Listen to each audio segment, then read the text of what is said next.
Of all days, bakit ho nung araw na yun? Kasi sinabi nila may botohan. Yeah, tama may ho? botohan. At tungkol saan daw ho yung botohan? Change of leadership ng Senado.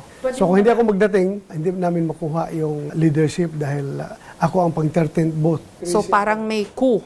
May coup ng leadership ng Senado. Yeah. Pwede mo malaman sino tumawag po sa inyo? Si Senator Alan Cayetano, yung aming majority leader. Oh. Paano ho kayo pumunta rito? Kasi parang ibang kotse daw ho yung sinakyan nyo eh. Pinasakay ako doon sa van. Van nino po. Hindi ko alam kung kaninong van yun.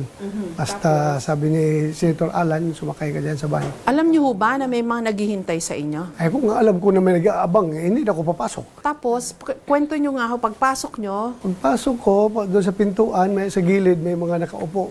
2 babae, saka may mga lalaki. Akala ko mga staff lang yun na senador o kaya mga driver na senador. O. Pagdaan ko, tumayo sila, hinarang ako. Sir, NBI kami. Hinawakan yung braso ko. So, nagpumiglas ako. Piglas ko gano'n, takbo na ako. Habulan na kami hanggang nakarating ako sa session hall. yun ho yung sinabi nyo, nakipag-wrestling kayo.